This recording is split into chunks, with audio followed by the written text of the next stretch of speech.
حضرت عیسیٰ علیہ السلام کے دور میں میڈیسن طب اپنے عروج پہ تھی. اللہ نے آپ کو وہ معجزہ عطا فرمایا کہ آپ اللہ کے نام سے مردوں کو زندہ فرما دیتے. تو وہ تمام اس دور کے طبیب ریسرچرز یہ بات کہنے پہ مجبور ہو گئے کہ یہ میڈیسن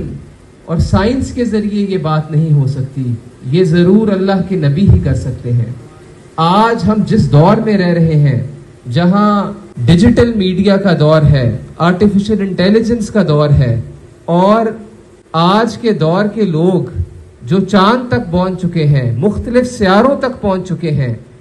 لیکن وہ سائنٹسٹ، وہ ریسرچرز بھی یہ بات کہنے پہ مجبور ہیں کہ جو واقعہ معراج ہے، جہاں رسول اللہ صلی اللہ علیہ وسلم سدرۃ المنتہا اور پھر اس سے بھی آگے لامکان کی طرف گئے، تو میرے بھائیوں وہ سائنٹسٹ بھی یہ بات کہنے پہ مجبور ہیں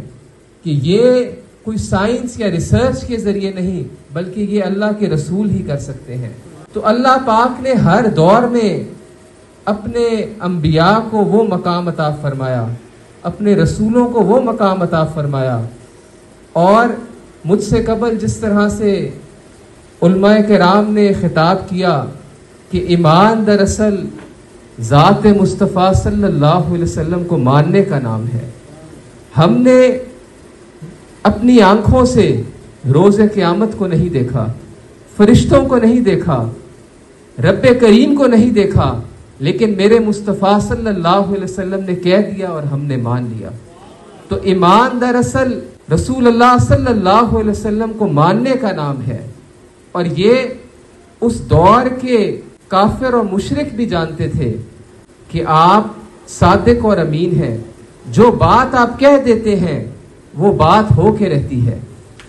اسی وجہ سے دوران غزوات بہت سے ایسے کفار اور مشرکین جو اسلام کے مخالف لڑ رہے تھے، جب انہوں نے بھی چہرہ مصطفیٰ کو دیکھا تو آپ صلی اللہ علیہ وسلم کے چہرے کو دیکھ کے انہوں نے یہ اقرار کر دیا کہ اے اللہ کے نبی، اگر ہم آپ کی بات کو مان لیں، دائرہ اسلام میں آ جائے، تو ہمیں کس شے کی بشارت دیں گے، ہمیں کیا خوشخبری دیں گے. تو میرے بھائیوں، آج ہم اس نبی رحمت صلی اللہ علیہ وسلم کا ذکر کرنے آئے ہیں جنہوں نے 1500 سال پہلے وہ نظام دیا، وہ مسلمانوں کو قوت دی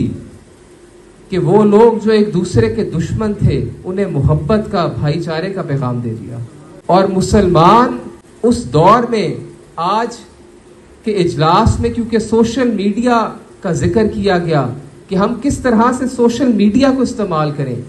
تو ہمیں اپنے بچوں کو یہ بتانا ہے، سوشل میڈیا پہ ہمیں یہ پیغام دینا ہے کہ سب سے پہلے جو بہترین طبیب تھے، جو بہترین ریسرچرز تھے، جو بہترین فلاسفرز تھے، جو بہترین حکیم تھے، جو بہترین سائنسدان تھے، جو بہترین ریسرچرز تھے، جنہوں نے ارتھ گریویٹیشن کا فارمولا بتایا، جنہوں نے الجبرا کو بنایا، جنہوں نے میتھمیٹکس کے فارمولے بنائے، جنہوں نے سائنس کے زوالوجی، باٹنی اور کئی شعبے بنائے، وہ تمام مسلمان تھے. آج ہمیں ان مسلمانوں کے ان کھوئے ہوئے مقام کو اجاگر کرنا ہے، اور انہوں نے وہ سب کچھ حاصل کیا رسول اللہ صلی اللہ علیہ وسلم کی اطاعت کر کے اور قرآن کریم کو پڑھ کے، اس کو سمجھ کے.